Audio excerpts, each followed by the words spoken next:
Hello everybody, James here, Storytime with Dutch Mantell, episode 133. Didn't you say once, like quite recently, it was like, man, how many episodes have we done of this show? Like 100? I was like, no, we've done more like 200. But we have done a lot. We have done a lot. But I enjoyed the show, because I get to talk to people who are willing to listen to me ramble on, and sometimes I make sense, sometimes I don't. But you got to remember one thing about wrestling: just because we don't understand it doesn't mean they do. And as fans, we are given the decision to whether to buy something or not. But you don't know till you try it. Mm-hmm. So, but anyway, it's been that way since the beginning of time, since wrestling first started. The promoter is listening to the fans as much as the fans are watching the action in the ring. So they're all depending on each other. And if fans make a noise, that means that they enjoyed it. If they don't make a noise, they go, nah, you missed on that one. Mm. And smart bookers will watch that. Oh, well, not according to Triple H. It's like he won't listen to the fans who will actively ignore them. But that's going to come up in a bit, though, by the way, because we record this on a Tuesday, for people who don't know, for a Wednesday release. And a couple of hours after we were done recording, then The Rock did his appearance on the Pat McAfee show that you watched, and you were sort of like left mouth agape at some of the things he was coming out with. So we'll be talking about that this. I understand it's basically 8 days late, but tough. We're going to be talking about it anyway. But before we get on to the subjects of today's show, which is all news, we're going to do the plugs very quickly. We've got the Facebook, WSI Network. The link is in the description. The YouTube channels, James Romero, which I rarely update, quite frankly. The Stevie Richards Show, and I'm sure there's other ones as well. Dutch has got 2 books, The Tales from a Dirt Road and The World According to Dutch. Unsigned, you can go to Amazon. Links are in the description if you want them signed. You go to Dirty Dutch Mantell with 2 L's at gmail.com, send a message that way, and you will get a reply with prices and such. And also, aside from the books, there's WCW trading cards. There are also signed hats, and of course, the signed University of Dutch diplomas, signed by Dutch and the Provo Seb Coulter as well. There are some of the trading cards if you don't believe us. Hey, a lot of people wrote me and they said, I'd love to have a WCW trading card. Well, they're for sale, and I'll sign them for you. But guys, don't write me. Don't write me and say, send it here. Wait a minute. This is how I make money. If I'm going to sign it for you, and they did make a lot of WCW trading cards, but very few are signed. So if you have one that does, and I'm not a collector. I've said this the whole time. I've never collected anything, but it being signed ups the value of it. So, and I've learned one thing about collectors: they compete with each other. Hey, you got this one? No, I got this one. Oh, I like that, and then they trade back and forth. It's a part of. It's always been a part of American culture anyway, and I guess it's in the UK too, is trading cards. Oh, it's always been there, even when I was a kid, and I still didn't collect them when I was a kid. That's a shame. But anyway, but don't send me or something like that. Don't send me a letter that said, "Oh, I'd love to have a card signed, and can you sign it to this and send it here?" Wait a minute, where's the money? And a lot of times I do it, if a kid sends it, I don't expect a lot of money. And sometimes I'll just send it out anyway. If he puts $20 or whatever in there, I'm not saying that's the going price. But if you want a card, tell me and we'll work a deal.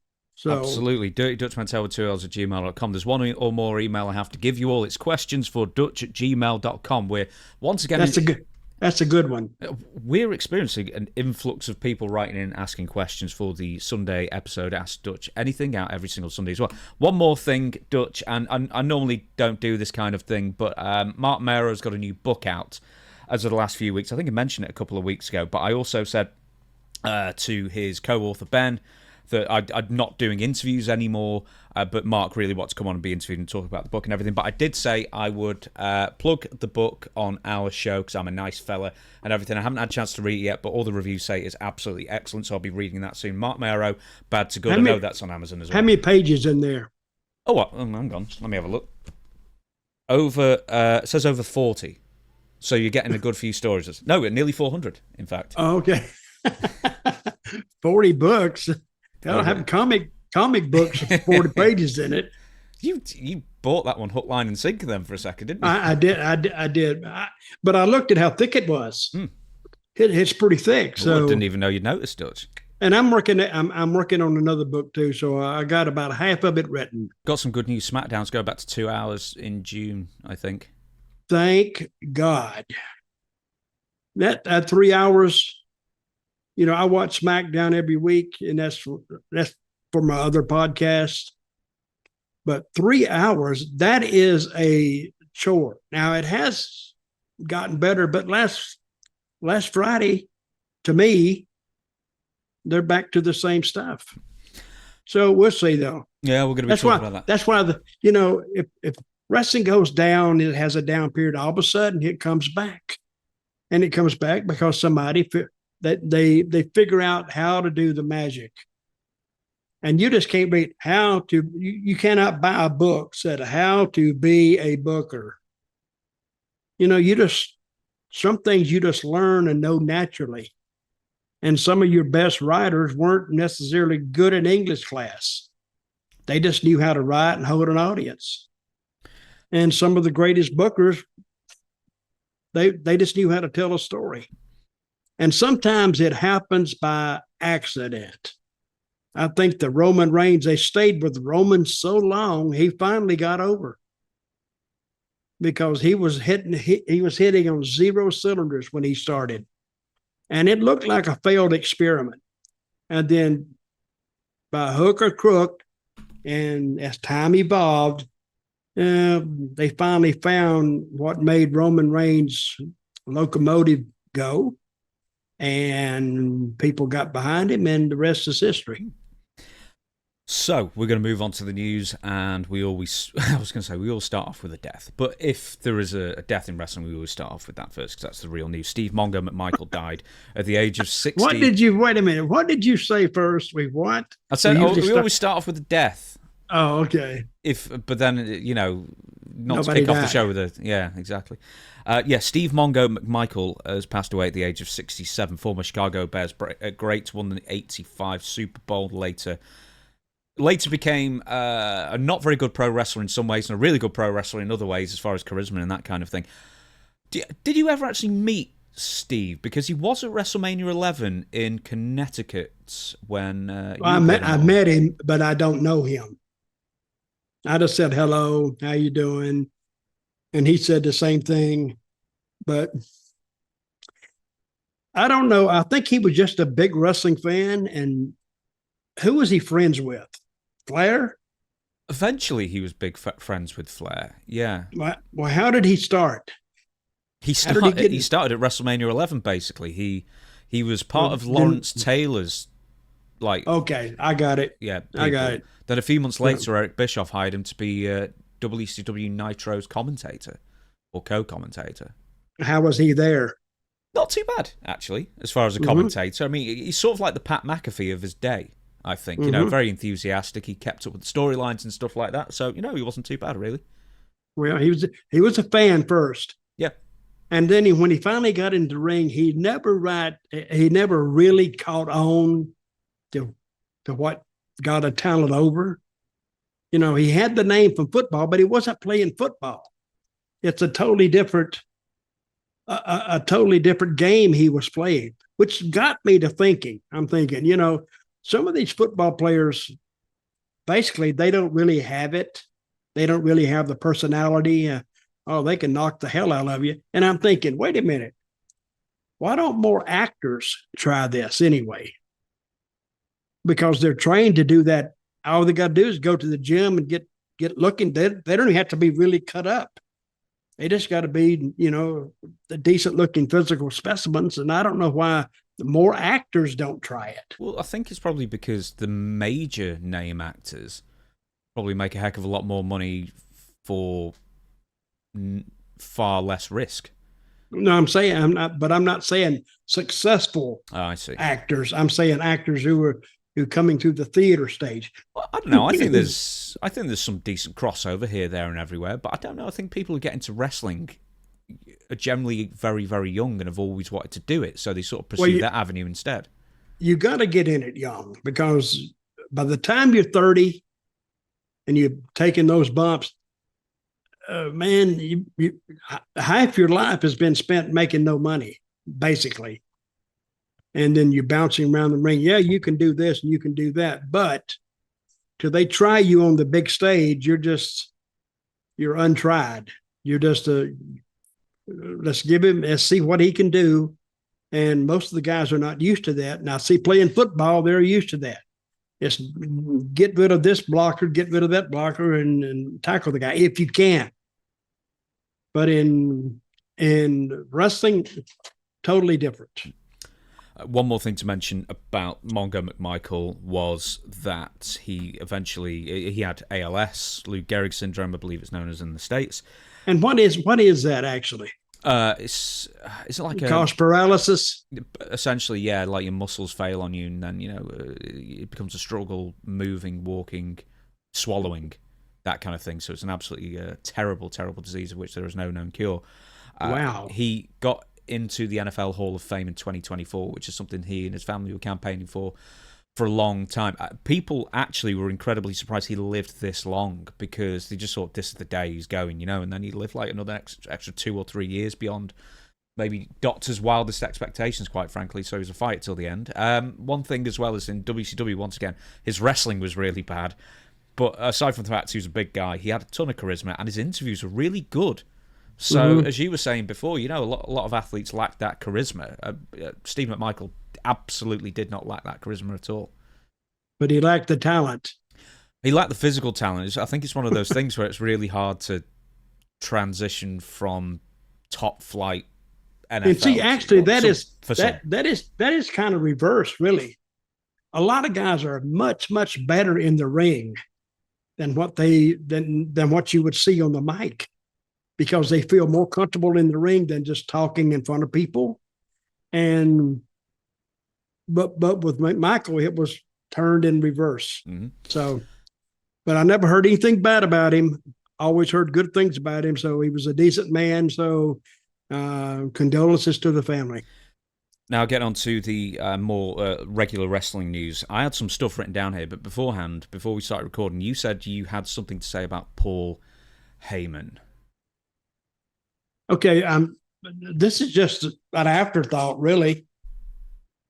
But Paul Heyman runs he grew up in New York, mm-hmm. and going to Madison Square Garden. So, and Vince Sr., he had 3 or 4 guys that were managers, and he would use one manager, say, for 6 months with a guy, and then he would switch the manager and bring in another top heel and put another manager with him. So you never really saw the same manager week after week after week after week.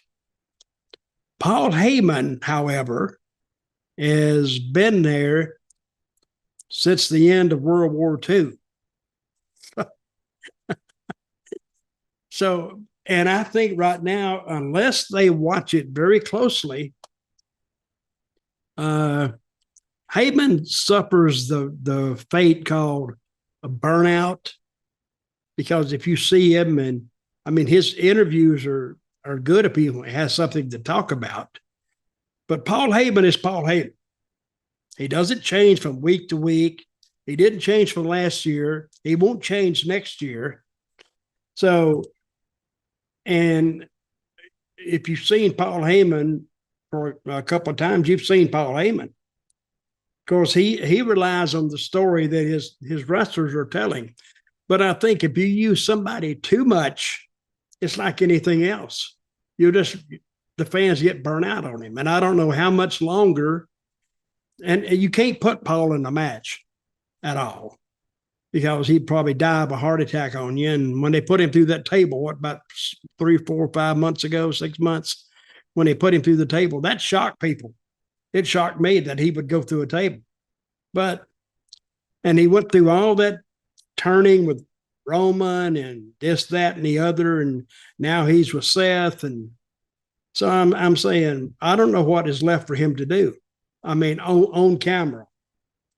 So maybe if they would give another manager a decent run at it, and we'll see what they can do. But I'm just saying, I just won't. I don't know if Triple H hears this podcast or not, but I would be very leery of Paul right now. And I'm not saying he doesn't have talent. He has tons of talent. It's just that people have seen him too much. So that's my take of the day.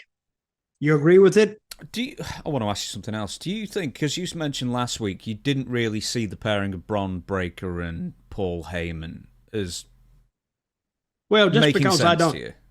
Well, just because I don't see it, and that's not to say it doesn't work. But I don't see it with Seth. That's the thing. I'd see it more with Bron than Seth, quite frankly, because it works with CM Punk, it worked with Roman Reigns, it worked with Brock Lesnar. But then there are other times, like I'm sure you'll remember this because you told me about it. There's some guys that are Paul Heyman guys that don't. Oh yeah, Cesaro. I was like, that didn't work at all. And I think with Paul Heyman, some say he's the greatest manager of all time, even greater than Bobby Heenan. But Bobby Heenan was the kind of guy who could get, within reason, make a star out of anybody. I mean, Terry Taylor being the exception, maybe. But I mean, that Red Rooster was terrible. I'm going to call him up and tell him you said that. Well, he was a chicken at the time. You know, he called me not too long ago. Oh, really? Yeah. He's a good guy because I was there with him when he broke in. And he came to Memphis, and he had wrestled a little bit, but he came to Memphis. And Memphis was an area that undeveloped talent could go and get experience. And they had some experienced guys. You could actually learn some stuff in Memphis. You could learn from Lawler. You could learn from me, and learn from Dundee or Jerry Jarrett or a lot of those guys. If you go out there and they saw any money in you at all, they would work with you. So it was really a spot for young wrestlers to go and develop whatever talent they had. So, but what was I talking about? Oh, Terry Taylor. Terry Taylor. And Terry went there, and he was a good-looking guy. And Jerry Jarrett first, I think he first learned that, you know, you got to have it's a women's sport. He told me one time. I said, how do you figure? He said, well, it's like male burlesque. And if you think about it, it is. You get a half-naked man going to the ring, and the women, you know, they tell their husband usually, oh, I don't really like it. I just want to go and just, you know, see what they do. Shit. And the husband, he's never wiser to it. I'm gonna tell a story right now. Story time for Dutch. I won't say where I am, but I was down south somewhere, and there was a guy there, and the women kind of liked him, and she was with her husband. And I'm watching him, and he's looking at the girl, and he did like this. He went, you outside in a parking lot. And she nodded her head. And then she said, told her husband, I'm going to the concession stand. And she went outside and got with that guy and came back in. And the guy was saying, oh, and then he saw her sit down, and you can imagine, and she was gone about 15 minutes, maybe a little longer. And he didn't even notice. He was too busy watching the matches. So, and she sat back down, and I watched him. He said, "You okay, honey?" "Oh, yes, I'm fine." This definitely wasn't Terry Taylor. No, it wasn't Terry Taylor. I'm not going to say the guy's name because last time I said somebody's name, I don't think he liked it too much. But you have to be very careful when you tell stories like that, because some people should say, "Oh, I know who that was," but maybe if it's so long ago, they don't. But I would just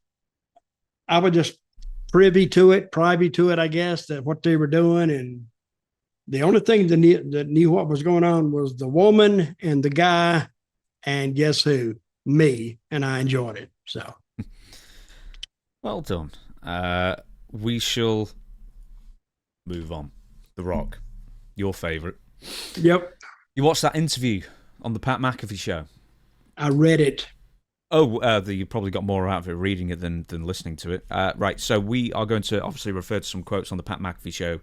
It was on last Tuesday, just right after we ended recording, of the referring to the lack of the planning. Not only did he miss WrestleMania, he missed Raw too, right? Oh yeah, he's not coming back anytime soon. So, but he did the Pat McAfee show. Yeah. And Pat McAfee, he has fallen into this. Now they can come on his show, and now WWE has found another voice, another outlet that they can get their message out, which is good for them. So when The Rock was appearing on Pat McAfee show, that meant the people didn't see him leading up to WrestleMania. They didn't see him at WrestleMania. They didn't see him on Raw, but they did see him the next morning on the Pat McAfee show, right? Yeah, isn't that kind of a slap in the face to every single fan who thought that The Rock would quite obviously be at WrestleMania, because that seemed like where the story was leading to? It was a slap in my face.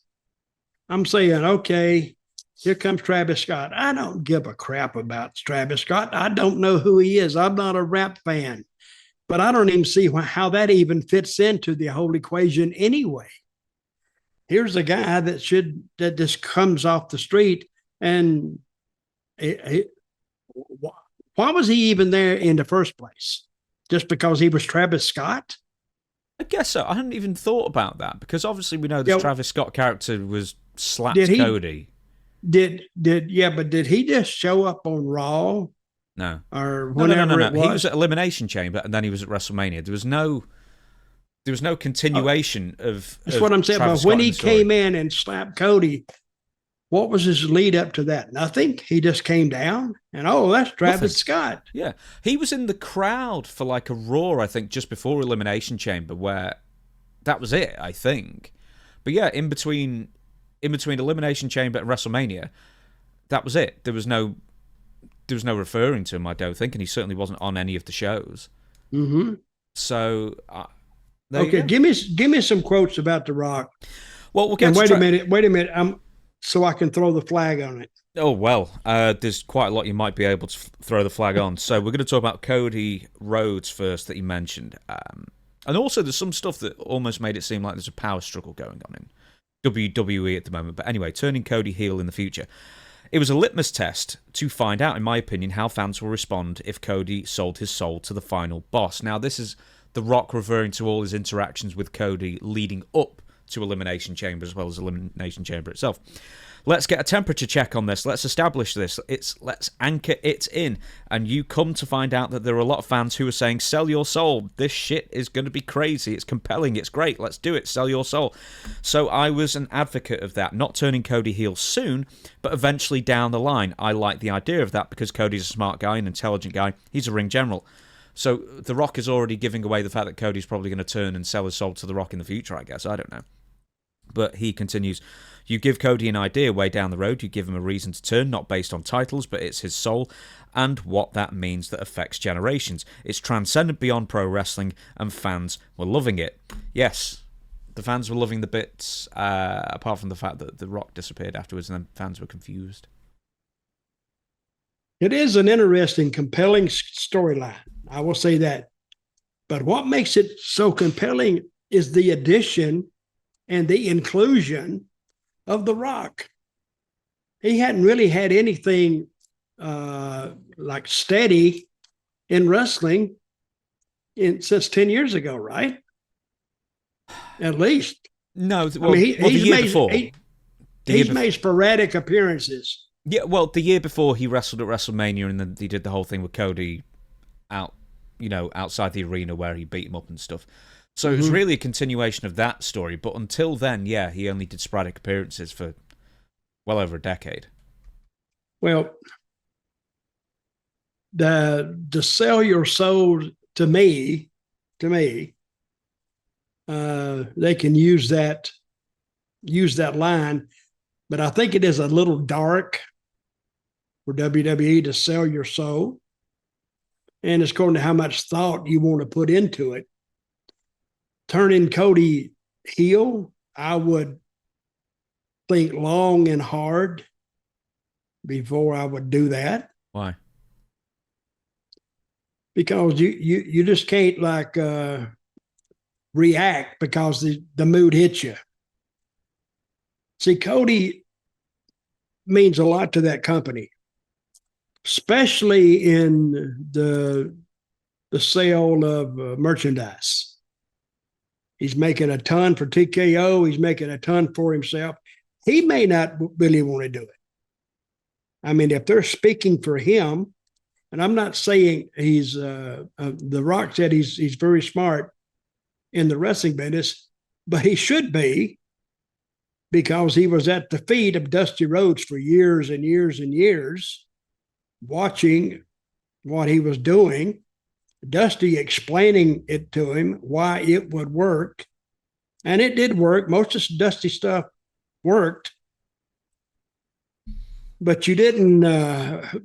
I think Cody is the number one babyface, the number one good guy in WWE.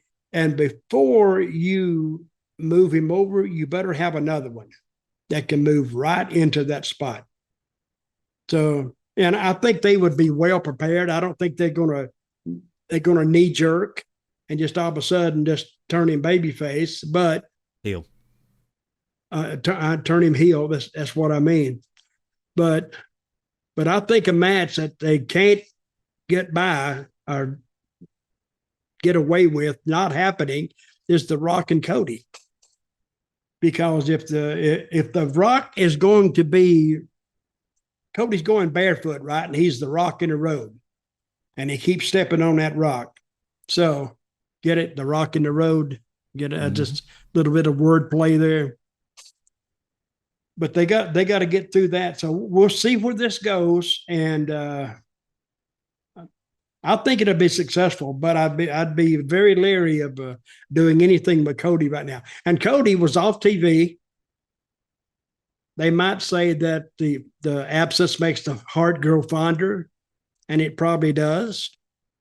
But even when The Rock, when he was gone, nobody was mentioning him. Certainly not the announcers, not the commentators, but in the back of everybody's mind, you're saying, where does The Rock fit into this? Because he was the glue that stuck it together. And even though they made it without the glue in it, the people really missed Rock. Now, Cody, same thing. You take him out, and now when he comes back, he's had time to think about it. People had time to think about it. And let's see where they go there. Remember, I've said this before. It's not the first thing you do. It's the second thing. So when Cody comes back, and I hope he don't come back next week, it needs to be gone a while to make the people really miss him. But I think they tell those announcers, don't say his name if he's not coming back, which is really a smart thing to do because they're making the fans do the thinking. And that's how you get sellouts, because if the fans are thinking, where's Cody? And then all of a sudden he comes back, your job's halfway done right there. Now you just got to do the right thing and you're back in business. I've got a question for you, Dutch. So at the end of the AEW run with Cody, the fans really started booing him. He was a good guy throughout his run, and he was one of the founders of AEW. But then at some point, the fans just got sick of him. And then it might well have been one of the reasons that Cody decided, well, this is the time for me to leave the company I co-founded, basically. Now, I was wondering, and I genuinely thought this would happen sooner, and it's not happened at all, is that I thought the fans would at some point start getting sick of Cody and start booing him. And it did happen at WrestleMania 41 to a point, because it's a WrestleMania crowd and you never know what they're going to do, and it's an international audience, etc. But I'm wondering, do you think this is the turning point where the fans have seen enough of Cody, at least for now? Because the tagline from a year ago is, we want Cody to finish the story. Well, he finished the story a year ago. He finished it. And then he's been a champion for over a year. What else is there for him to do in his current, I guess, in his current role, without sort of developing his character in one way or another? See, you got to be careful turning baby faces like Cody, because your kids don't understand it. They'll hate him, but your kids, and I mean, I think that starts off, these kids were wanting to get vengeance. I mean, say a 8-year-old kid, he doesn't really need to know about that, really.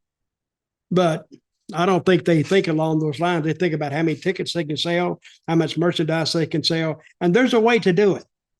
But I would keep Cody off TV for, I don't know, a couple of months. Keep him off. It's not like they can't afford to pay him. Just keep him home, let him work out, let him get his head back to the spot, keep talking to him, and if he has an idea, he airs that idea, and if it's workable, it's workable.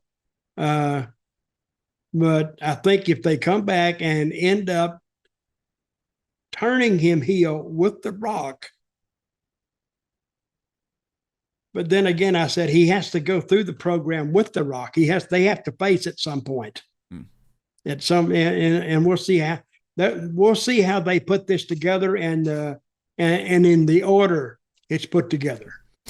But see, WWE will promote something for a long time, and it pays off. See the WrestleMania. What was their buy rate on that? Or do they have a buy? Anymore. They don't have them. They still offer it on pay-per-view, but the vast majority of people would have watched it on Netflix or wherever, Peacock. Wherever it is in the States, I don't know. So, we have it on Netflix. And that is added into the contract they get with Netflix, right? Mm-hmm. Yep. Okay. Before we continue on, let's take a moment out here to thank the newest sponsor here on Storytime with Dutch, Blue Chew. You all know what Blue Chew can do for you in the bedroom, but Blue Chew now has a new combo so strong the neighbors will be hearing you for miles around. Blue Chew Max combines the active ingredients of Viagra and Cialis into one chewable. This combo acts fast and lasts a good long time. Just by heading to BlueChew.com. Once you're approved by a licensed medical provider, you'll receive your prescription in days. No embarrassing visits to the doctor, no lining up at the pharmacy. It's all done online. So don't miss out on the best time in the bedroom or wherever you get up to your personal private affairs. Boost your confidence and boost your performance. Make life easier by getting harder and discover your options at BlueChew.com. And we've got a special deal for our listeners. Try your first month of Blue Chew free when you use promo code Dutch. Just pay $5 shipping. That's promo code Dutch. Visit BlueChew.com for more details and important safety information. And we thank Blue Chew for sponsoring the podcast. Right, so next up, The Rock claims then Elimination Chamber tickets weren't selling, which is why he was drafted in. Which I think is not true at all, because I think the tickets were selling just fine. I get a call from Ari Emanuel. He said, we need help at Elimination Chamber. Ticket sales are a little slow, but beyond that, he goes, what we are finding is with Elimination Chamber, it's become the pay-per-view that's been interesting. Fans have had fun, but it's also the conduit to WrestleMania, and how do we create Elimination Chamber that people must tune in to see? How do we create that? Another thing is, okay, how do we create that? But the thing is that, I mean, people can just tune in anyway, aren't they? What's the difference? You're going to find out who's the number one contender to Cody Rhodes. So Anyway, that's not the point. How do we create an elimination chamber that people must tune in to see? How do we create that? And he goes, right now we don't have that. And he said, will the final boss show up?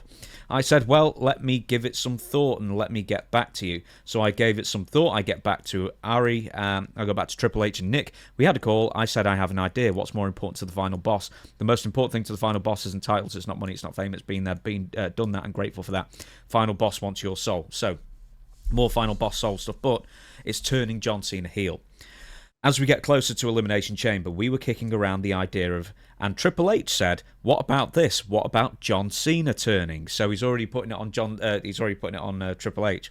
I said, "I love it. The next thing is you've got to speak to John and see if he loves it." John loved this idea of turning, but there's this anchor here that I'm going to root it in, which is a real thing I've been experiencing for the past 25 years. So when we were moving forward with John and this idea, I knew then the best thing for the final boss is we've established this thing with Cody's soul. We can always come back to it. I made the call. I don't want to be involved in that. Let the final boss step back into the shadows. Let all the spotlight go to John and Cody. Let's not make it about Cody's soul or John's soul. Let's let them do what they do. There's a tiny bit more, but we'll leave that. So this is The Rock. This is The Rock's reasoning for saying, well, I've set up the heel turn and the storyline, and now let them work it out. I don't get it. How can you? He's as important as the other two. Okay, he's coming up with an idea, but he didn't come up with the machinery to get him to that spot. So I think The Rock saw that finish was kind of clunky and kind of botchy. So he wanted to separate himself from that. So now we're left thinking, us conspiracy theorists, who really is in charge? Wait a minute. If the tickets weren't selling, why did he call Rock? Shouldn't he call Triple H? Rock was on vacation, wasn't he? I think he's in Hawaii filming. I don't know if it's Moana or something else, like a Moana 3 or something else, but he's currently in Hawaii. And I heard something recently. It's like, do you think The Rock didn't get involved? The thing is, The Rock could have just flown there and not been involved physically. That would have made just as much sense. But, maybe he can't get involved physically because the last time he did, he was doing Hercules, and they had to push that filming back, 4 weeks, 6 weeks, because he got hurt in a match with John Cena, and he cost the production like over $1 million or something like that a week. So I understand why he's not doing anything physical if he's filming. But similarly, why would you start off something so great and then just let it sort of fester on its own afterwards? Okay, whose idea was it to turn Cena heel? Was that The Rock? Triple H. Was that Triple H? Yeah, well, The Rock has credited Triple H. Wow. But it was something new. But they knew what Cena wanted. He wanted number 17. And he couldn't be number 17 as a babyface. You don't think? Well, he could have, but I'm thinking Cena beating Cody as a babyface, he'd have to beat him straight up. And that hurts Cody. And I don't think it helps Cena because the people said, well, hell, they did it because of 17. But having him turn and the way they did, I think that could have been worked a little bit better. Because, see, WWE has dug their own hole because they have had some great pay-per-views. And when I saw that finish, I said, that is very un-WWE-like.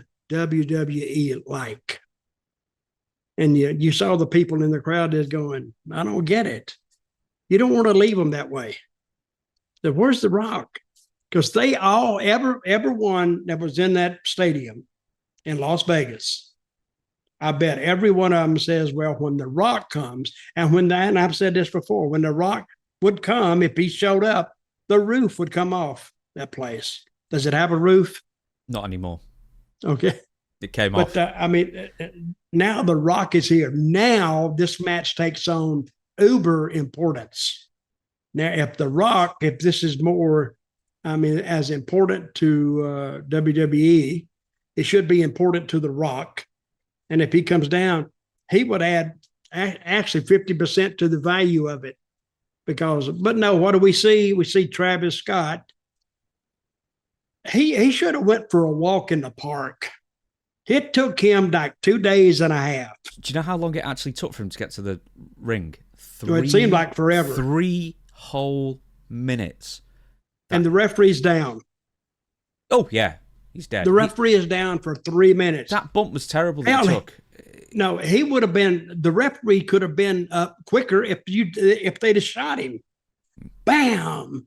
You go, oh, and then he could have got all kind of medical attention. They could have got him out of the building, and then Travis Scott is just coming down halfway doing the round. Now, I don't know who told him. Somebody had to tell him. He said, how much time do I have? And I don't know if they told him, oh, you got as much time in the world. Listen, they could have cut that down to 30 seconds, 40 seconds, and still, he's there. So you achieve the same result. But 3 minutes? I didn't think it took that. I thought it took 2 minutes, but it took 3 minutes. Yeah, 3 minutes. And who was down? The referee and who else? Cody? All of them. They're all down for 3 minutes. And so all the attention turns to Travis Scott. Mm-hmm. Ugh. Not The Rock. No, but the thing is, I mean, that finish did nothing for anybody. That it made the referee look stupid. It made Cody look stupid. It made John Cena look stupid. It made Travis he looked stupid anyway. So he turned up looking stupid. Okay, Cena had already turned on Cody, and Cody has the belt in his hands. If he hated Cena so much, if I'm a fan, I said, why don't he hit him with the belt? Referee's down anyway, fight fire with fire. But no, here's John kicks him in the nuts and pins him. It's not even that. The thing is that when The Rock, so I'm going to give you one more bit of the quote and then we'll move on from it. But I called John after the Elimination Chamber. I'm getting mad. When this is over, I'm gonna pick up the phone. I'm gonna call Triple H. You should well do. And I'm gonna say, don't you ever leave me and James the task of trying to explain that finish at WrestleMania. It's unexplainable. Well, Triple H doesn't deserve a free pass either with some of the stuff that was going on. But the thing, okay, so the quote is, The Rock calls up John Cena after Elimination Chamber and he says, I think the final boss's work is done. We've established it. We just pulled off the greatest angle in wrestling history, which it wasn't. I said, this is amazing. We have 6 weeks. Let's build it. Let's crush it. I'll be right there with you. No, you won't. No, he's in Hawaii doing a movie. Yeah. I'm always here if you need me. Well, they needed you. Anyway, but it's best for the final boss to not be involved in that finish. No, it isn't. I would have finessed things a little... See, also, he slips this in. I would have finessed things a little differently to how we got there, but that's just me creatively. There are a lot of minds in the room, and the bottom line is that I love John getting number 17. So he's already slipping in the fact that he didn't like the creative either. Right. That's the political way of saying that it was the shits. Well, it was, ultimately. They had 3 weeks after Elimination Chamber, right? They had 3 Raws in a row where John Cena and Cody Rhodes engaged in a debate. A verbal debate after Cody's eardrum got busted.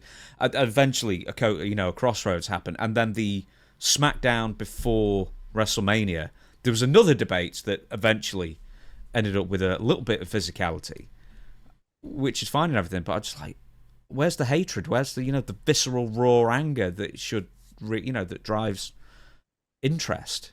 And for some reason, Triple H went the easiest route and just have them just recite lines at each other for 6 weeks straight. Okay, if you had to sit back right now and say who has final say in WWE over the direction? Ari Emanuel. Ultimately, it's Ari Emanuel. If you are talking about... Yeah, but he doesn't understand wrestling. No, I'm saying amongst the wrestling people, between The Rock and Triple H, who really has the final say, do you think? Okay. Nick Khan above The Rock, Triple H under both of them. Triple H is hired. The Rock is on the board. Nick Khan, Triple H is the COO, but I think there's a lot of people above him that can overrule him. And I think of the creative types. And Triple H will be there day in and day out. Yeah, but keep in mind that also he has to... I'm sure this gets dumped on his lap at the last second when The Rock decides... oh, I want to be involved here. And then everything gets upended with very little notice, like it did last year. and then Triple H and the writers have to then make sense of it, and then have to clear what they come up with The Rock? I'm going to try to check. I'm going to do the old digging around. I'm going to talk to some people in WWE and see if they have any insight into this. I would like to know, like the writer's room, like one of the writers, what they are told or how quickly they have to like adjust beforehand, because I think it's going to be very last minute. And then everything has to go through an approval process above Triple H's head. But yeah, let me give you some more stuff then. So I think The Rock,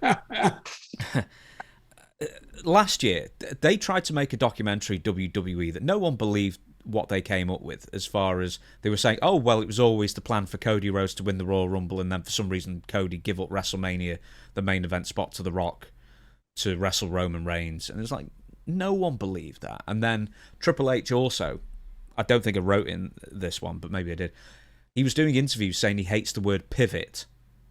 And it's like, well, that's what you did last year, Triple H said. We hate the word pivot. Like, why should we pivot just because of what fans say? And like you were saying before we recorded, Dutch, it's like a good booker does pivot when he can see something's not working. And last year, they did pivot massively. Yes, they did. Because pivot, if that's the word, you know, we didn't know the word 20 years ago. But I bet I've seen 1,000, not 1,000, but I've seen a couple of hundred pivots. Let's don't go this way. Let's go this way and do this and do that and major stuff. But as long as it follows the acceptable, believable storyline, you're still in business. This is what stretched my imagination, was that finish at WrestleMania. And I sit back and there was nobody in the room with me, but if they were, I'd look at them and I'd say, what the hell was that? I mean, that's what everybody was thinking. So, and I think Travis Scott coming down, hey, he has no connection to wrestling. And I don't remember even hearing his name before they beat Cody up. Had they mentioned his name at all? I think he'd been in the crowd. I think he'd been in the crowd, and then one of his crappy songs was the WrestleMania theme as well. But no, he wasn't a on-screen character, really, until Elimination Chamber, just randomly. The only thing he's got in common with The Rock, it seems, is that they've both given themselves fake wrestling belts. Because The Rock's got the People's Champion one, and then Travis Scott's this really butt-ugly, modernized version of the Hardcore title. So who didn't like the term pivot? Triple H. But bear with me. We're going to get to that in a second. There's one more thing that I wanted to mention. Right, so Dave LaGreca from Busted Open Radio did a great big rant on how Cody Rhodes was basically... Did you hear the rant? Yes, I did hear it. Did you send it me? I think you might have sent it me, in fact. I told you about it, yeah. But I didn't hear it either. What did he say? Oh well, he's just ran and said you just ruined Cody, and not even ruining Cody. It's like The Rock, gracing us with his presence 24 hours less than WrestleMania. He could have sent a video. Let me say this right now. I don't think it ruined Cody. They're gonna give Cody time off. Yeah. And this fades in the background, and all of a sudden, when he comes back, he'll be fresh again, and they're ready to see him again. Well, I don't think I think it hurts him in the short term. Long term, now he was mad because he didn't accomplish the dream. He had a dream and accomplished that. Now he comes back, and now he can use the same thing. Really, my daddy came to me in a dream. Said I dream about him a lot. So, and he says, hey, don't get discouraged because you're going to be tested. So now you got another fight on your hands, son. I should mention it was more a rant on The Rock not turning up, so that was my mistake. I listened to it over a week ago. I can't remember anything. Anyway, The Rock actually responded on social media saying, hi, Dave, the business is a complete work. Always has been, always will be. Every aspect of it, every match, every interview. Please join me, Cody, Cena, and Brian and the rest of us, Brian Gewirtz, for our creative discussion so you can expand your perspective. Until then, stop ranting. It's not healthy, my friend. Enjoy the show. Okay, here's another thing that The Rock has been doing, which is really grating on people, is so he's condescendingly telling people, like, and everyone thinks the same, basically, like Dave LaGreca or people like us or Stevie or whoever else it might be. Everybody can see this for what it is, pretty much. But then The Rock has got this condescending attitude where if a storyline or something he does doesn't or falls flat, it's your fault. It's not the booker's fault. It's not the person who created this nonsense. The fans' fault. Yeah, it's everybody else's fault. So once again, hey, why don't you come join me and Cody and Cena and Brian and the rest of us for our creative discussions so you can expand your perspective. It's like piss off. You see, nothing about this business surprises me anymore. And when I read that, I said, well, I mean, that's just, now there's no doubt about it. Now the doubt is who's in charge or what's going on or who has the power. But you won't settle that in a wrestling ring. You'll settle that back behind closed doors. Hopefully nobody will ever know about it. But they do know about it because of the leaks.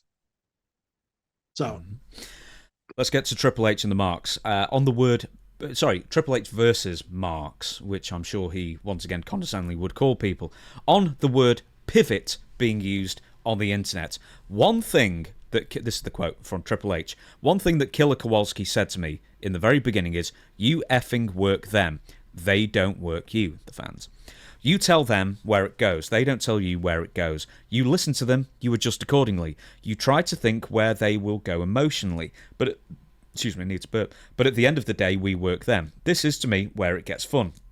Look, nobody's perfect, right? At the end of the day, you start to do some things, and if it's not working, you go different directions or whatever it is. You pivot. Maybe you don't. That's the new word in the internet now, pivot. You've got to pivot. We don't like it. You have to pivot. No, we don't. You don't know where it's effing going. There's no pivot that needs to happen because we know where it's going. Do you know where it's going? Well, apparently in the last month or so, it went from The Rock back to Cody. He was supposed to get it anyway. They had to pivot. They had to change plans. Hey, do you remember that Harry Emanuel call to The Rock? The Elimination Chamber, we're not selling tickets, even though we are selling tickets for some reason. Don't know why he'd lie about that. But and they were selling out well. But it's like, we need to pivot. You need to turn up. You need to make this the next few TVs or send videos in to create a story, to build up interest into the Elimination Chamber. That's a pivot right there. Yes, it is. So, but we're doing damage control here. And I think when he went on the Pat McAfee show, he had the whole show basically. Yeah. And he can tell all his stuff. And how many people watch that Pat McAfee show? It's a pretty well-watched show, isn't it? Yeah, it's a YouTube show, but it's well into the hundreds of thousands just for the full episode. So all the clips, goodness knows how well they've done. But yeah, it got a lot of play, all those quotes, I'll say. But the thing is, like, between Triple H before WrestleMania and The Rock afterwards, they're both so defensive on the creative aspects. It's like, if you have to be that defensive, maybe you're wrong. Yeah, if you're too defensive, I think it defeats the purpose. This is supposed to be a fun business. And the people sit back and say, they're going to do this and they're going to do that. But if they're going online and telling the fans what was scheduled to happen, and I don't even think they know what was supposed to happen, to tell you the truth, and who made the call and why was it so clunky. I mean, they have agents back there in that dressing room that could piece it together. They used to have Arn Anderson that could piece that stuff together. Cody learned a lot of what he knows from Arn. So Cody should have known. And I don't know why he didn't speak up. He's one of the players in it. Why he didn't say something about it. Mm-hmm. Because if I can watch it and regular fans can watch it and say, they might not know exactly what was wrong with it, but it was just off and off quite a bit. And I don't think the people were stunned. They were saying, "Are you that stupid, really, to think we're going to buy that?" And I mean, WrestleMania is going to do a hell of a house, and now Netflix is going to. They already got their money. They're not depending on people buying tickets to make money. They're making money going in. All they got to do is plan the event. But now I think they're trying to outthink themselves, and this won't kill WWE. It's just a sticking point. But let's see. But that's why I can't stop saying this. They can do big botches like this, and still 6 months down the road, nobody ever talks about it. A few people will, but then it just goes by the wayside, and to see what you got coming up. And that's the way wrestling fans are. So one more quote on believing bad guys need to be justified. Quote, some of the things, this is Triple H again, some of the things we try to do now, a lot of it in our creative. I've always believed that bad guys have to be justified. Might be some effed up reasoning, their way of looking at it is really warped, but they got to be justified. They can't just do, why are you doing that? Because I'm the bad guy. But here's the thing. John Cena gave a justification for why he turned bad guy, but ultimately, everybody was waiting for the real reason. And the real reason was that The Rock offered John Cena something. That's the most simplest way to put it. Yeah. Because this all changed when The Rock came around, and when he did this to Cena. Well, we knew there was a partnership. There was a connection between those two. But The Rock, he didn't reinforce it leading up to WrestleMania. He wasn't at WrestleMania. He wasn't at Raw. So it really hasn't been explained. And I think at this point, The Rock needs to explain it and make it make sense. And I think, and he could do it if he'd go out there and do it. And I think he has to do something to Cody again, though. There was one bit last year. I think it was Bad Blood. They actually switched the match type around. Who was going to be the main event to accommodate The Rock just randomly turning back up. And if memory serves me right, he walked out at the end. He held up like 3 fingers, I think, and then walked back again. Didn't say anything. That was the end to the pay-per-view. And then he wasn't seen again for like 4 months or 5 months or something. Mm-hmm. And then when he did the throat cut thing with John Cena, he then held up, I think, 2 fingers. So everybody, Elimination Chamber, so everybody was like, oh my God, this is long-term storytelling. But the more you look back on it, it all seemed to be retconned. It all seemed to just be, oh, well, we sort of looked into maybe some kind of story there that we're going to pretend there was the plan all along. But like the more both Triple H and The Rock talk, the more I think it's almost chaos theory, and they're trying to tie everything together rather than having a long-term plan. But if it was chaos there, don't you think we'd be hearing more about it? I think they're getting good at hiding some of the issues, in the back and sort of plugging the leaks. But I want to ask you this. Do you think there's a power struggle between Triple H and The Rock? Well, that's the first thing I thought. Because that's more interesting than what they're doing in the ring. Who has control of WWE? Is it The Rock or is it Triple H? Now, there's recently been talk that Triple H is on his way out. Now, I don't see that at all. I really don't. I think, and we've seen Stephanie lately, and she's doing some TV show of her own. I think that's to give her something to do. But we will wait and see. I've read this stuff. How true it is, I don't know, which is the world of wrestling. Let's see what's really up and what's really true and what's really bullshit. Yeah, there was an in-ring interview that Triple H, or more of a monologue that Triple H did, and a lot of people pointed towards him, a veiled shot at The Rock, and this was a few months ago, and he had Nick Aldis on one side of him, and he had Adam Pearce on the other side of him. And for the life of me, I can't find the video. Oh, hang on. No, I can't find the video at the moment, but that seemed like there was definitely some sort of power struggle that somehow played onto TV in a veiled kind of way. And now Subliminal. Subliminal. It wasn't even that. It seemed that's quite a good thin. word, right? It was a good word. Well, they just showed the picture, and you think about it what you will. There is a lot of stuff for them to work with, but it's not big stuff. It's the little stuff. But we'll see where they go with it.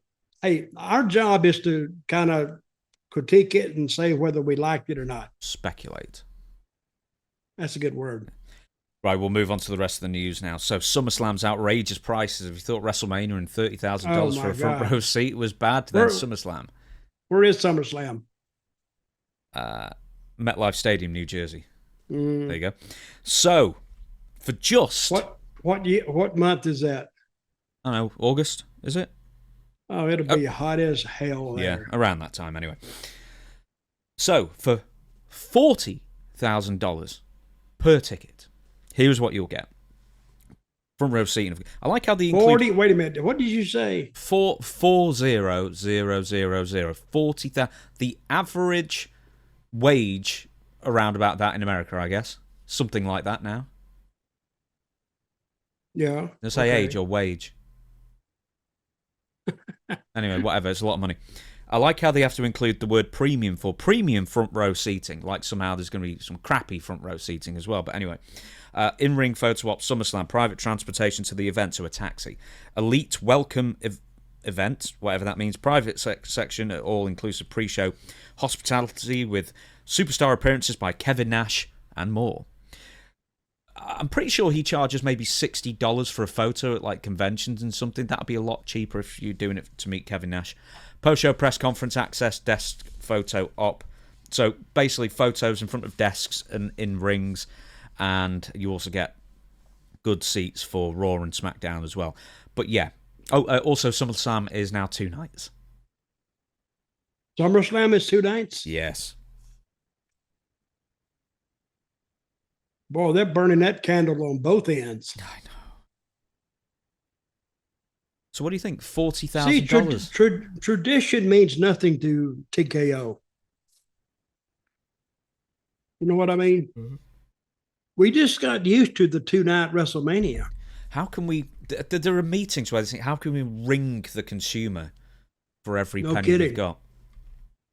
Let me ask you something. Who do you think is buying that 40,000 price tickets? Impossibly rich people. There'll be the guy in the green t-shirt, the bright green t-shirt with the cap and the little goatees on the front of most of these pay-per-views. There'll be the guy next to him with the long beard who I messaged recently because I wanted to use a video of his, but he didn't return my email in time, but he said it was absolutely fine, so he seems cool. But yeah, people with a ridiculous amount of money. Wow. I mean, Randy Orton said something about that. Yeah. He said the extravagant prices or something. He says he can't really fathom that the tickets are that high. It's embarrassing, to be honest. So much money for a seat. That's what he said about the WrestleMania 41 seat prices. Well,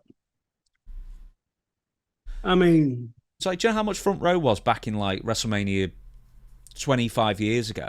About $400. Yeah. And you saw some great shows. I thought it was outrageous then. Yeah. But now, that's got to be corporations buying that. Big companies buying it. Well, the thing is that there are even less front row seats than you think because they'll have fans on the camera side, but then a lot of the other front row seating will be for family and friends and corporate hospitality on the off-camera side as well. So there's very few front row seats available for people. That is extravagantly high. Okay, I want to say this. Do you get served drinks in those seats? I'd want to be able to, like, okay, there was a craze a few years ago by for some reason mostly women, young women, where, like, to get drunk quicker but without the calories, they would do a handstand and then they give themselves like a wine enema. Where did you read this? Some of the websites I go to, Dutch, you never want to find out. Anyway, that is what I want. Wine enema? I would want a champagne enema right there on front row for that kind of money. Buy my favorite wrestler. How about that? Let's go buy some wine.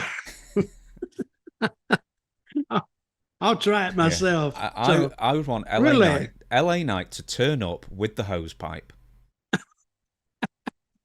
And right in somebody's keister. I'd pay to watch it. Hey. I would. Yeah. $40,000 chicken feed. That's $100,000 show. I want to say this right, Dutch. I'm not hurting for money at the moment. I do all right for myself. The YouTube gig works well for me.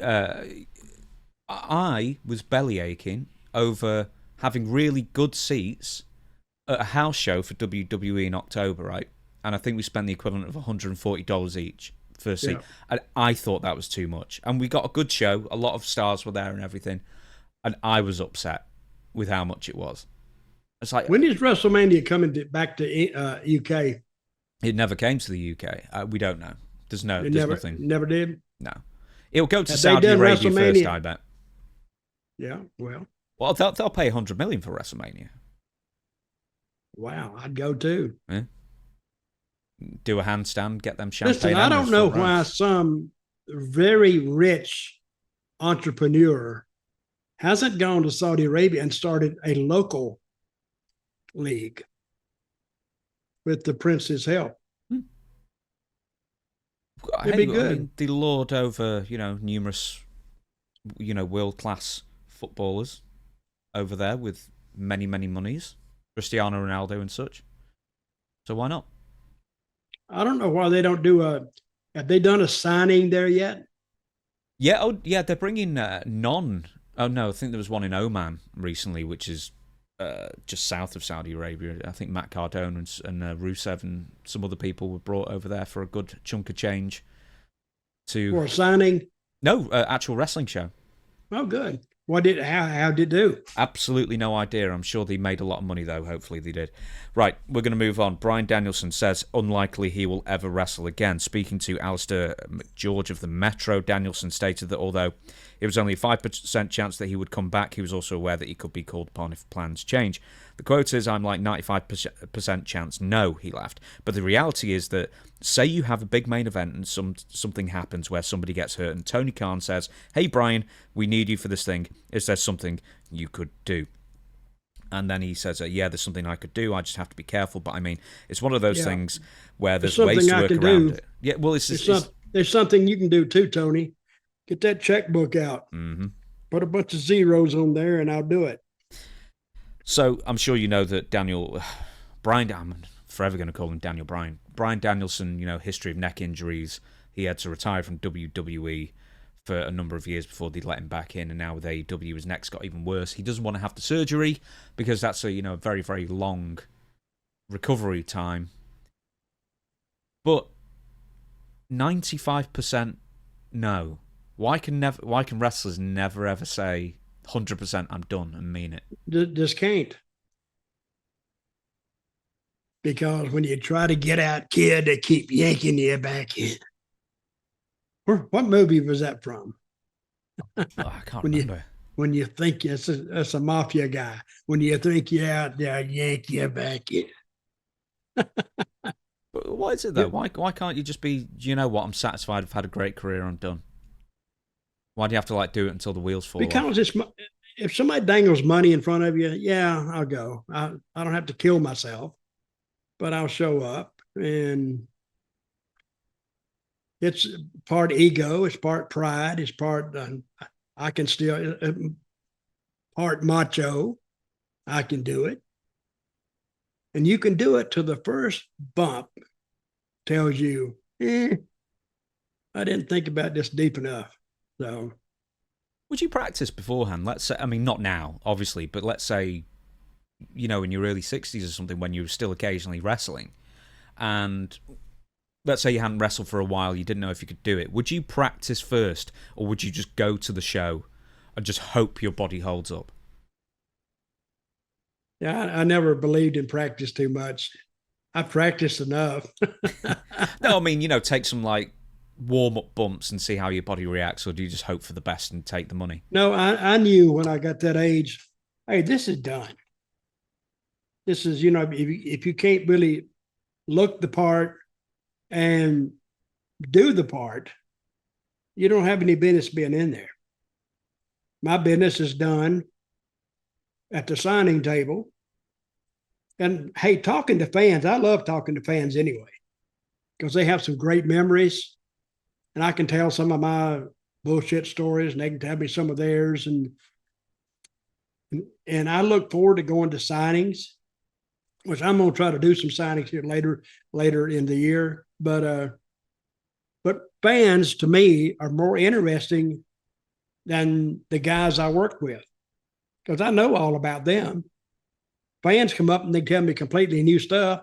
I can tell them completely new stuff because they hadn't heard the story 14 times like somebody else has. But I enjoy that. But yeah, if I got in the ring, I wouldn't even attempt to have an actual match. One more quote from Brian. He says, regarding WWE and his retirement, his forced retirement 2016, he says, I kept fighting internally and outwardly to come back, but now I'm at peace with it as far as his latest run and retiring. I don't know if I would be so at peace if I hadn't been hurting as bad as I was in the last 6 months. So once again, Wait a minute. He's hurting badly in the last 6 months, but he's going to make a return? Is that what you said? That's basically what he's hinting at, and to say, well, I'm not 100% retired, but my God, that last wrestling run I had, I was in horrible pain. Just 6 months ago? No, the last 6 months of his wrestling run, so that'll be in last year. I'd advise him against it. So, I mean, there's ways to maybe get the same result, and everybody knows time forgets no one. What do you mean by the result? You mean like the adrenaline rush kind of thing? Well, he'll get in there. I think he could do something that he wouldn't tax his body so much. Because once he gets in there and the adrenaline starts flowing, you may not feel it then. You will feel it the next day. So when you wake up and you can't move because your vertebrae has swollen and certain discs, and it's, we put our wrestlers, put their bodies on the line every time they get in the ring. The only thing that saves them is they're either fat, because you see a lot of fat wrestlers, or they're lucky. And you see more of, like, if you're not watching WWE or AEW, you see all those matches and guys doing all kind of crazy stuff, which we're going to see in just a minute. But that some of those moves can kill a guy or certainly paralyze him for life. But we never think about this. A stupid wrestler would go in the ring years ago when they were trying to devise this business before they finally figured out how to do it. And I don't think it was the wrestling people that figured out how to do it. It was the TV people who figured out how to do it and sell it and to make money on it. Our Vince would still be running house shows if he hadn't first been approached by a TV executive and gave him the idea. So, and now we're reaching millions and millions and millions of people. And the business right now, since the changeover to Triple H and The Rock, it's undergoing I would like to say a renaissance, but I don't think it's that good. But it's undergoing a transformation, and it's not going to resemble what the older fans remember as wrestling. But if you watch some of that early wrestling, you say, damn, this is boring as hell. But it wasn't then. So unless they're going out there and going 90 miles an hour right now and trying to kill themselves, a lot of fans, a lot of younger fans, they just get turned off on it. They've seen it before. And that's why I think story is so important. Now, the story, let's get back to story. The story with Cody can really override everything. the story with Cody and The Rock and Cena, that overrides everything. That overrides work rate. But we did find out that they said John Cena only had 4 moves or 5 moves. I don't think I saw 5 moves in that WrestleMania match. He got in the ring and talked, and this is another thing. Did you see Randy Orton lay him out? Yeah, the next night, yeah. That didn't make sense to me either. Why, when you got a champion and Randy Orton lays him out? That's what Cody was doing. Then they had the match, and then Cena laid him out. So if you're getting predictable like that, you got to watch that too. I don't even think they needed physicality in the first one, to tell you the truth. I think they could have talked their way there. An old promoter told me one time, he says, talk them in the building. Talk them into the building. And he said, we don't have to do all that stuff. We can talk. And he was a great talker anyway, Ron Fuller. And that was the premise he lived by. And he probably ran on it for about 6 to 8 months. Talk them into the building with what we promise you we will deliver. Instead of delivering it on TV and they've already seen it, deliver it there when they buy a ticket, which made sense at the time. So is this relating to Bryan Danielson then? Bring him back, but not in a wrestling role. You can tell a story with him without the physicality, basically. I think he's not as hurt as much as he says he is. I think he wants the fans to think, oh, he's sacrificing it all for them. Oh, he could get hurt, and he could. But I think that if he is that simple-minded that he thinks that he couldn't get hurt in a wrestling match, I think he's fooling himself. I think if he says I can go and maybe do 5% of what I used to do, if he gets in that ring, we know that he can do 5% more than he used to do. So it's up to him. So we'll see if he takes it up or not. So moving on, Eric Bischoff and Hulk Hogan announced new project. So you saw the video. I sent you the video. What's going on? I didn't see the video. I sent you the video. Did you not watch it? Well, I can't watch everything in 15 minutes. Folks, let me tell you something. James is saying he sent me a video. He sent me about 10 this morning. No, I didn't. I sent you 3. No, you sent me more than that. If it wasn't 3, it was 4. Can we see it? Well, my email. No. Can we see the Bischoff and Hogan? Yeah, 1 second. Okay, here we go. Why so serious? Because you know who I am. But you don't know why he's here. This is so badass. Like, you people know who we are. It's already going on too long. Right, they've decided that they're... You know who he looked like? You know who he looked like right then? Which one? Lex Luger a little bit. What, Hogan or... No. Bischoff. Bischoff. You mean Lex Luger now? Yeah, he looks a little bit like Luger. That's who I thought, that right there. Maybe I'm wrong. I don't know. Okay, so they're going on. They're gonna start something. Yes, but they've not announced what. But they said there's going to be a third person involved. Oh. I'm terrified that it's a podcast. Or should I be really happy that it's a podcast because it'll just be tons of extra material for us to debunk. No, I think it's going to be a podcast. I now that you brought that up.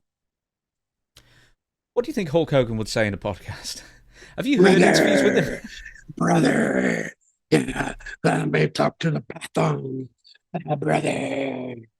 That would get old pretty quick. You're doing Iron Sheik there, though. Well, it was a conglomeration. What do you think Bischoff would say? Well, see, this gives Hogan a chance to get all the other podcasters over when you say something bad about him, because he's going to come out and he's just going to bring your name up. What happened? There it is. He's going to bring your name up, and then you can answer him back. So the best thing for the podcasters, if they start arguing amongst themselves, that's good. It gets a lot of views. Everybody knows the podcasters. Actually, I think they know the podcasters better than some of the wrestlers, because the wrestlers, and they ought to have a podcast one day if they can talk at all. Because I think if he comes out with a podcast, which I think, I'm going to congratulate you on that, James. You should be a damn detective, because we can't tell you yet they're going to be a third person. Hey, it could be Conrad Thompson. He's already said it's not him. I think it's an ex-wrestler. They said it was an ex-wrestler. Oh, ex-wrestler. Hell, that take in half population. I've had guys come up to me and said, I wrestled 16 years. I said, really? Yeah, what's your name? I didn't know him. And he'd say something like Jack Rabbit Hines or something. I said, well, you may have messed around with wrestling for 16 years, but I doubt if you made your living in wrestling for 16 years. But I've had people tell me that, I've been around forever. I remember you and this, that, but they remember me from watching me on TV, I guess. But if somebody says they've wrestled 16 years, I said, I know you. You used to work down at, and then I just lead them. Oh, yeah, in Louisiana. Oh, yeah, I remember you now, And they give me half the resume right there. Do you ask them how many matches you've had? I've worked 16 years. How many matches you've had? 40? Yeah, 37. Really? Did you win them all? Well, no, not some of them. Some of them were DQs. Oh, okay. It makes a big difference. Anyway, so that's coming up. I want to watch that show. I don't know if it is a show. It could be something else. I don't know. It could be like a new suite. Not like a 3-piece suite, but it could be a nice. Why do they need another person? No. Well, they've not really made it clear what they're doing. Well, I'm saying, but they're going to add another person. This person has to be, if we use some logical thinking here, has to be someone that the fans, just the regular fans know. You. Me? Yeah, it could be you. It could be me. Look at that trio of Hulk Hogan and Eric Bischoff and Dutch Mantell. I'd be good till I get up and walk out. For something else, I actually catalogued as many as I could find lies that Hulk Hogan has told in his, big lies that Hulk Hogan has told in his book or on interviews. Over 90. And that's a lot of research. He said he was there when Bruiser Brody got killed. No, that was Ric Flair who said that. I think Hogan said it too. No, Hogan said that he was ousted from Puerto Rico by Puerto Rican gangsters or something like that, saying, you better not come back to this island, brother, etc. It was Ric Flair who claimed he was in the locker room. I do think might be just a little bit of truth to that. On a previous video, you said there was absolutely no truth to that whatsoever. I did not. We need to find that video. All of a sudden, you're saying that Hulk Hogan might have been. No, I said they may have been some truth into it, but I said no, there was no truth in it. I think we'd have to revisit that video, but I think basically the way that Hulk Hogan told it, that he was in his hotel room, and scary people, came up to him and said, "You better not start expanding into Puerto Rico, etc." Probably on the orders of Carlos Colon or whatever. That's what I'm thinking. He could get anybody to go up there and knock on the door, and if they looked a little rough, they said, don't you ever come back down here again, because it's not going to end well for you. So anyway. If they'd have told me that, I'd been gone that day. I said, well, I'm out of here. If they looked a little bit like underground or something, I don't know. Oh, I keep hitting my mouse over here that keeps moving me off the screen. Okay, right, let's forget about the Hogan thing. Let's get to the TNA dive. Because this is something that you sent me. No, not Joe Hendry. This is Leon, Leon Slater. So, at the pay-per-view, TNA pay-per-view this past weekend, There was like an Ultimate X match kind of thing, multi-man match kind of affair, and Leon Slater did a diving 450 swanton bomb off of a vertical scaffold. And it didn't go quite as well. Nothing that he did wrong, but we're going to watch the video, so bear with me 1 second. Okay, so here we go. Good God. Wow. Look at that. Well, what? I'm How high up is he? I'm messing this up, Dutch, I'll tell you.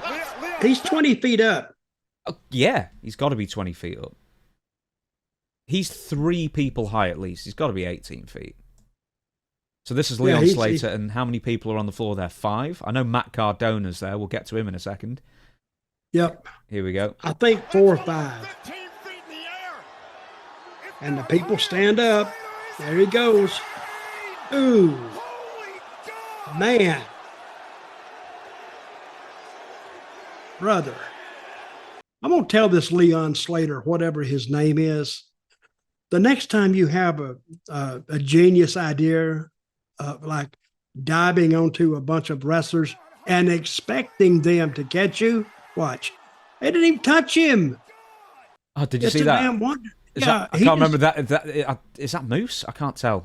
I haven't got my glasses on. I think that is Moose. Anyway, he just mouthed to him, "Are you okay?" Yeah. That's the first thing. It's like, well, he probably would have been better if you caught him. Well, let me ask the fans at home that are listening. Watching this, and you're one of the guys on the floor, would you catch him? I don't think I could catch him. I've seen a few guys get their arms broken by doing that crap. Look how far away that Matt Cardona is away. Unless he's Stretch Armstrong, he must have known there was absolutely no way. I'm sorry, it's blurred here, but there's absolutely no way. There he is here. He's the one on the right. There's no arms. Well, who's that guy right there? Yes. Who is that? Well, the one on the far right is Matt Cardona. I don't know who anyone else is, but I can find out. He did try to catch him. I think he's the only one who really... that they may have been a few. It was just one of those deals. Yeah, is that top dollar? Guys, if you're trying to wrestle and do moves like this, I'm gonna tell you right now, stop it, because you're gonna, before you can really get started in wrestling, you're already gonna be hurt, and you could possibly if you hit your head out there, that can kill you. It will give you a concussion. It could break your bones. I don't get this stuff. See, I wasn't raised in the wrestling business doing dives off the top of turnbuckles or turnbuckle poles. And if somebody said, hey, Dutch, we want you to do, we want you to go out there and dive off a 15 or 16 foot pole onto a bunch of wrestlers who are circled up around it, and I'm waiting for you to jump off. Can you do that? Not no. What's my saying? Hell no. Hell no. Just look at this as well. 2 referees go up and none of them look at Leon Slater. They actually... Do they? Or is that Leon Slater? No, I'm sorry. That is Leon Slater. That's him there. Yeah, sorry. I was looking at the other geezer. I thought it was him. Thing is that if you're going to do a dive, that's one thing. People should probably talk you out of it. But the second thing is like, you've got 5 people there. I said this to you before we started. This is the bystander effect. There are too many people there that all think that somebody else is going to take the brunt of it. And then nobody does. One more time, look at that.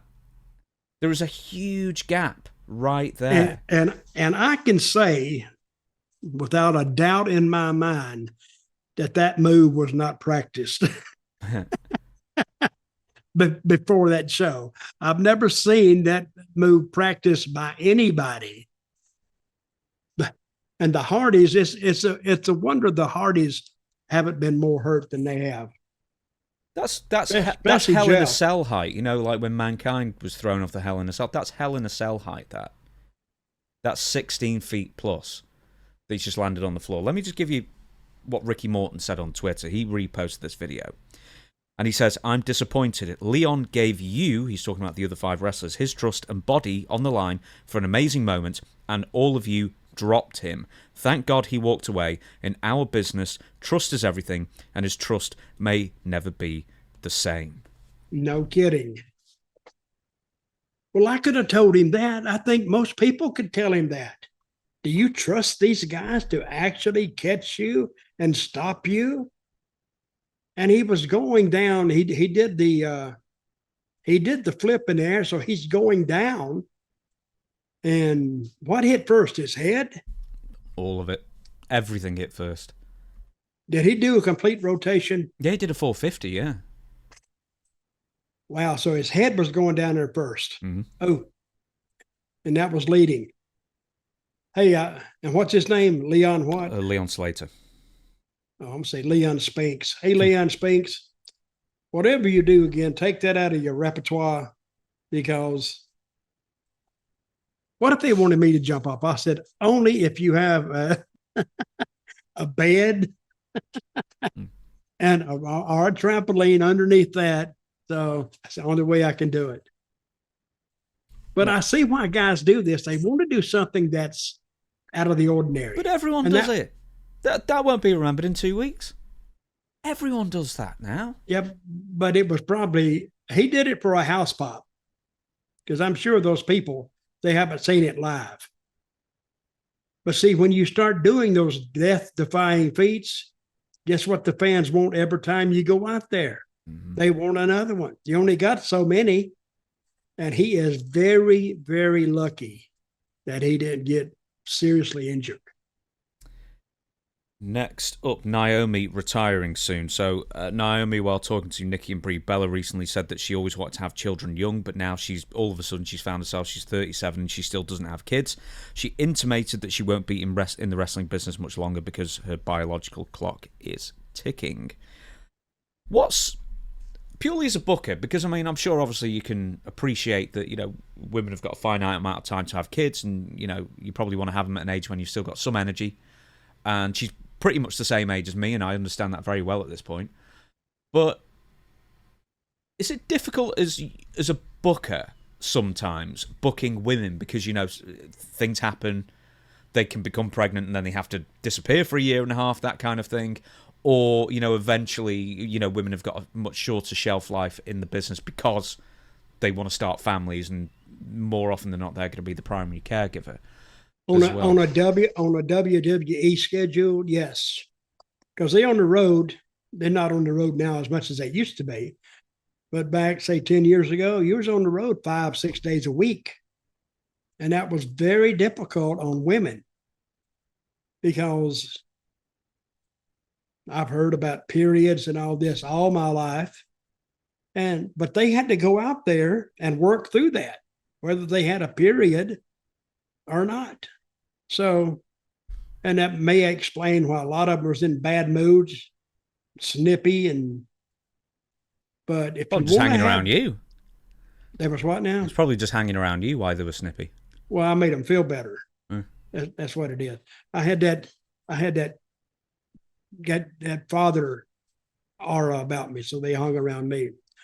But yeah, it would be a lot harder on some of those girls and a lot of those guys, because of the biological things that's happening within their bodies.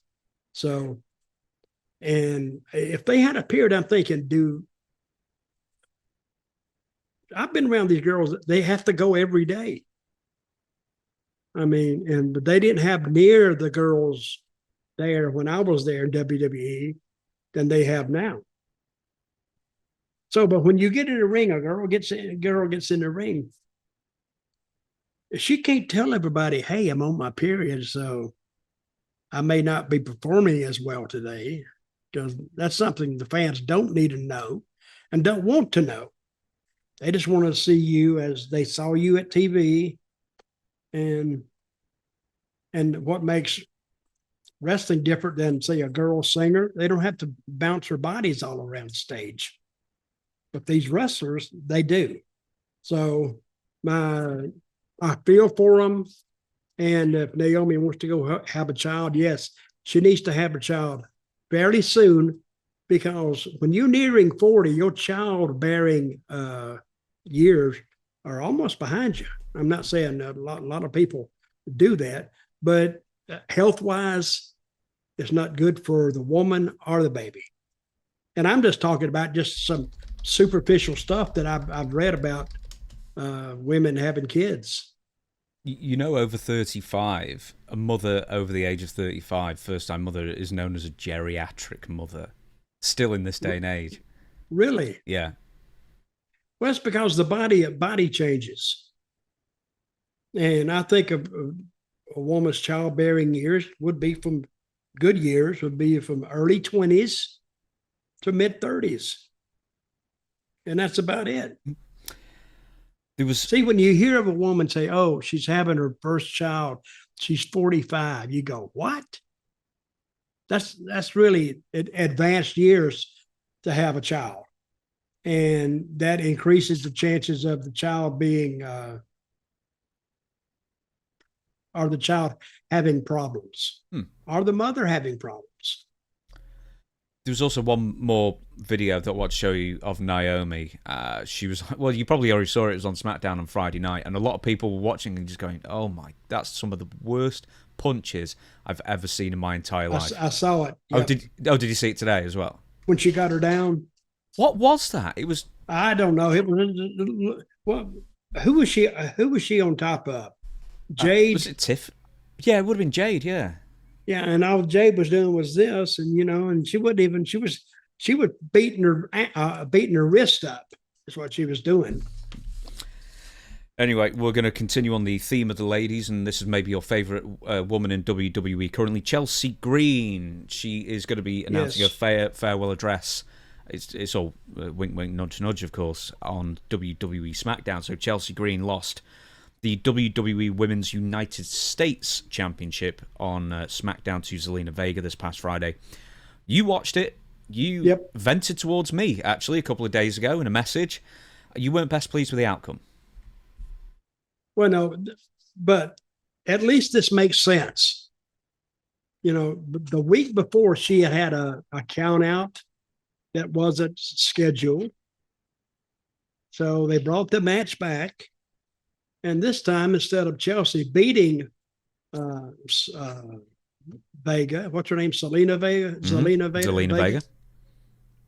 And good-looking girl. She beat her, which really shocked me because I think they had a big, long run ahead of Chelsea Green.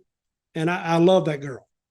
I think she's the best one up there. I mean, her show starts when she comes out down the ramp. She's doing all this stuff, and she's got those other two girls with her. I think it's a pretty fun little trio to watch. So, but I'm thinking that the referee had no choice but to count it out. And this is what we say, they had to pivot. We don't want to use that word. They had to pivot and do something different. And this time, and nobody thought that Vega was going to beat her, and she beat her. Now, and I wasn't devastated by it, and I like the way that she uses social media. Oh, this is my farewell. Thank you very much. and she goes on. Now, if she really goes on, I got worked, or we all got worked. But everybody is expecting her back. That's the nature of wrestling. And she's too good a talent just to let go home anyway. So, but I think she'll work her way back. And I'm more interested in that than I am the Rock stuff. See what they do with that. See, and give you a smorgasbord of stuff. And you pick and choose what angles or what situations or scenarios you want to see, and they interest you. If enough interest you, say more than two, you're more than likely to go to that show. But I really want to see, and I think they can. Chelsea Green, she's good for storytelling because she's good in the ring and she's good at that, and she has a likable personality, whether heel or babyface. I'm just thinking because Lyra Valkyrie is the equivalent intercontinental women's champion, and I think everyone's just like, whatever. But, Chelsea Green made a brand new title seem important enough that people are actually interested in. Dare I say people might be more interested or as interested as Io Sky, who's the main women's champion, or whoever it is on the other side that I've already forgot. But, are these secondary titles, are they basically made to switch around a lot more just to generate a bit more interest? Is that their role? Well, I'm sure if it's not a secondary title, I think WWE almost, but they have 2 shows. So they can probably have 4 tag team belts, 2 champions, 2 tag team champions on either show, and a heavyweight champion, and then maybe another champion, United States champion. And that's about it, because the rest of them, if everybody's got a belt, nobody's got a belt. That, I got this one, and this is rated above that one, and this, that, and the other. That's up to the fans. But I said, the less the belt, the more important they are. That's what I say. There's one more thing that I'm going to add with Chelsea. It says, being left off WrestleMania at the end of the day, of course, after a crazy year, the pinnacle was WrestleMania, so I felt the want and the need for these titles to be on the show. I wanted them to be on the show, but at the end of the day, we only have so many hours and so many spots on the card. So she was left disappointed. Other people were left disappointed, like Bayley and all the guys in the TLC title match, tag team title match that main evented SmackDown on Friday as well, because that was meant to be obviously at WrestleMania, and then they just went, no time, bumped SmackDown instead, kind of Wait thing. a minute, they don't have time on WrestleMania? The show goes for 3 days. No, they don't. They only have time for 6 matches or whatever it was for 4 hours. I thought they wasn't going to be constricted by time. Chelsea was, and the TLC guys were. Well, that's 2 matches. Mm-hmm. They may not have time for 2 matches. 1 each night. Well, I'll tell you one thing, I didn't have time for all that was because of the stroll along that Travis Scott did going down to the ring. I've seen matches much, much shorter than that. A lot shorter, and accomplished more.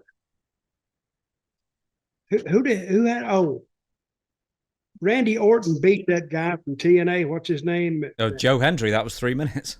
3 minutes, and it seemed longer. So you can imagine just the guy walking down the ramp, and I was saying, "God dang, get in the ring, please." So anyway.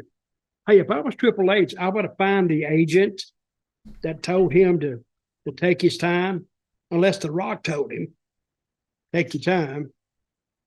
What if we found out that Travis Scott called The Rock right before he went down the ramp?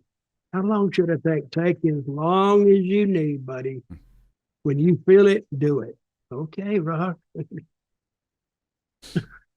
He should have went down there, ordered a Coke or a beer, a hot dog, and be eating that on the way down there. As well, it would have been. Well, he needed one. A couple But more. anyway, Chelsea, we'll see her more because they can't let her go on. No.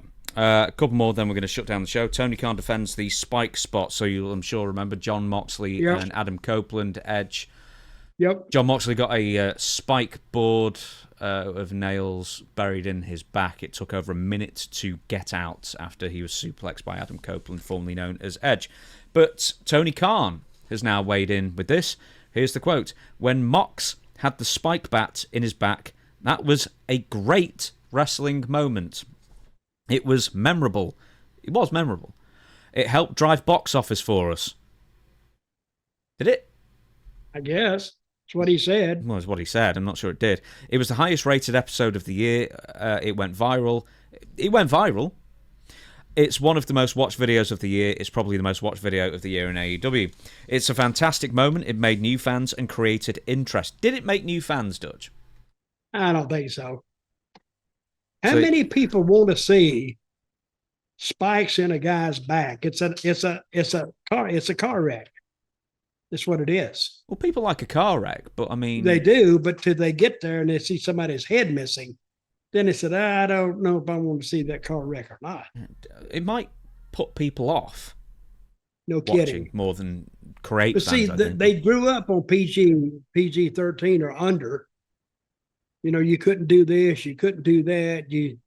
I remember one thing I heard in WCW, blood was always out. The whole time I was there. It was always, no, you can't do that. and you couldn't do a few more things. But and these things weren't that bad then. But now it's like, but back then it's like he took a gun and shot somebody. That's why Dustin got fired from WCW. Yeah. Remember what was it? A ring and on the back of a truck. Oh, no, I thought you meant the other one. That was Dustin. He got fired. That's right. Didn't I say Dustin? I thought you said Dusty. I'm sorry. Well, Dusty got. I have my mind at Dusty because he got fired for the exact same thing. Yep. Because Dusty. Where did Dusty get fired? Dusty got fired because he was angry that WCW, because it was WCW at the point, was now implementing a load of what you can do, what you can't do kind of things, ever since Ted Turner bought the company. So in response, he had the Road Warriors take off one of the spikes off their shoulder pads and jam it into his eye. Ooh. And then he bled everywhere. And then I think he got demoted, and then he immediately quit afterwards. So there was that. And then the Dustin one was him and Barry Darso were wrestling on the back of a truck for ages. King of the Road match in like 95, whatever it is. And they both bled. And WCW had an absolutely no bleeding policy at the time, and Dustin got fired. I think they have a interstate system that goes around Atlanta. I think it's called 285. I think and it's 60 miles around the city of Atlanta. It's massive. That's where they had the match. They were. What if you're driving with your family and all of a sudden here comes the truck and two guys are wrestling in the back of it? You say, what the hell? But me being the big wrestling fan, I would have to stay right beside that truck. But you couldn't, because they probably had cars in front and cars in the back, keeping people away. But it was a novel concept, I will say that. Yeah, but here's the point then. Did that create a ton of new fans? Or was it ultimately a silly idea that cost a lot of money? It probably cost the car drivers in Atlanta a bunch of new laws. You can't put a wrestling ring on the back of an 18-wheeler and drive it around the interstates and have a match in it. They had a helicopter filming that. It was really expensive. Anyway, the point, I mean, especially with Dusty, it's like, yeah, that was like a really gruesome thing after they'd been told it's probably not a good idea, for sponsors. And Dusty decided out of spite to do it anyway because he didn't like to be told what to do. Okay, so what do you think gave Tony Khan the impetus or the idea of having a nail board stuck in his back? I bet it was Jon Moxley and Adam Copeland. They thought, we've got a really cool idea. How about this? Or they didn't even tell him and just did it. No, I think they told him, because he landed right on it. I've always made it like a thing of mine. Before I go down, I look behind me and make sure there's nothing there. If you're in a ring, you're walking by and all of a sudden there's some nails sticking up out of a board. Oh, God, this would be good. I'm just going to jump on it. Bang. No, I don't think I would do that. But I don't know if Tony Khan said it got a lot of eyeballs on a product. He's the boss, so I guess it did. Yeah, it did, but I don't think in a positive way. I don't think it moved the needle positively at all. So I don't either. I don't know why he's defending it so much, saying it was a wonderful thing. You could be more neutral on it, but anyway. Right, this is going to be the last thing, then I'm going to shut down the show. The British Bulldog his family have petitioned his local city or local town. I'm not sure Wigan is a town, but anyway, Wigan, which... so what is Wigan? I've always heard about Wigan. It's west part of Greater Manchester. Just call it a large town, unless it's a small city, I don't know. Anyway, the point is that they've enacted some sort of like walk of fame, which the fame bit should really be in quotation marks, because they had 17 names like in these little stars, and I recognised 3 of them. It's like, I'm from here. They're all living. I didn't know any of these people for the most part. So they're debating whether to put Davey Boy Smith's name in there? No, they're denying Davey Boy Smith. Denying it. Yes. Why? Well, here's the thing. Let's give the full story anyway. Speaking to the Daily Star newspaper, Davey Boy Smith's daughter, Georgia, criticised the council's decision to deny the British Bulldog from getting his own star on the Walk of Fame, because he's from Goulburn, which is in Wigan. When you think of famous people from Wigan, my dad is number one in my eyes for what he did on a global stage. I think it's only right he is recognised in his hometown. He's been recognised by the WWE in their Hall of Fame, but this family in the UK couldn't be there because it was during COVID, so this was a few years ago when they did all this. Anyway, a Wigan Council spokesman explained why Davey Boy Smith isn't honoured on the town's Walk of Fame. He said, "Our Walk of Fame celebrates the contributions of living residents of Wigan Borough. While Davey Boy Smith does not meet the criteria to be considered for a star, essentially he's dead. So I guess that's the only criteria. Because apparently being famous isn't criteria, because I'll explain why in a sec. There are alternative ways to commemorate his memory, which we are happy to discuss with the family." Georgia then adds, "It's ridiculous in my opinion. Hollywood has a Walk of Fame and they can give out posthumous stars, so why can't Wigan?" Well, here's the thing. People die. So what, like, as soon as they die, they're going to take the star. Well, he's dead now. Now they have a dead person's name on the Walk of Fame, and that should get Davey Boy in. Mm-hmm. Because they can't say it's for living residents. I don't get that. So here's I think that Wigan people, they need to have another election and take those politicians and kick them out. Yeah, definitely. We need a different council in Wigan. Anyway, of the 17 stars in total they had, it's not so much a who's who of Wigan's well-known, more of a who's that. Who in the hell is that? It really is. One of them was Wigan's first female lawyer. It's like, they're not famous. And Wigan's first female candlestick maker or butcher or something like that. I mean, for all the difference it makes. Anyway, there are 3 people who have some renown that I've heard of anyway. Ian McKellen, who's a very famous actor. Roberto Martinez, because he managed Wigan Athletic before managing Everton, Belgium and Portugal. And Stuart McConey, who I know you'll never heard of in a million years. He was like a broadcaster. Anyway, sucks. Can't stand that guy. And he was real C-list celebrity. So British Bulldog should be third on that list of most well-known. Easily. He should be. His wife does have a good point. He needs to... His daughter. His daughter. She has a good point. But hey, you can't fight City Hall. That's what they say. Oh, you can. And I think they should. Also, George And my Formby. old friend, John Foley, he was from Wigan. He's dead, though, so he can't have a star. That's right. He's passed on. Yeah, I don't know if you know the name George Formby. Very, very famous, at least in these parts, I guess. He was a comedian, song guy, played the banjo, that kind of thing. Anyway, he's dead as well, so he can't be on it. He's probably the most famous person from Wigan. Anyway, on that basis, everybody, thank you so much for watching. We'll catch you again on Sunday for Ask Dutch Anything episode 73. And the email to email those questions in is, what the hell is it? Yeah, questionsfordutch@gmail.com. There we go. Got there in the end. Until then, we'll see you on Sunday. But what I want to know is, have we knocked anybody really, really hard today? Do we need to? Oh, yeah, we got to. Who? We need to knock somebody. Who? I don't know. Hey, we may do a special knock of the week. If something comes up, say Wednesday, it comes up Wednesday, and we'll do a special. It'll only be a 5-minute rant. Oh, I was going to ask you about. I think you was going to ask me about this. Who's the guy that I says? Who's got the girl? What's his name? WWE. Next episode. Don't worry, we'll be talking about that. Next episode. What's the guy's name? Karrion Kross. Yep. We're going to talk about him. Excellent. Right. Until then, we'll see you on Sunday to talk about Karrion Kross and so much more. Dutch, we the people. We're the people. See you then.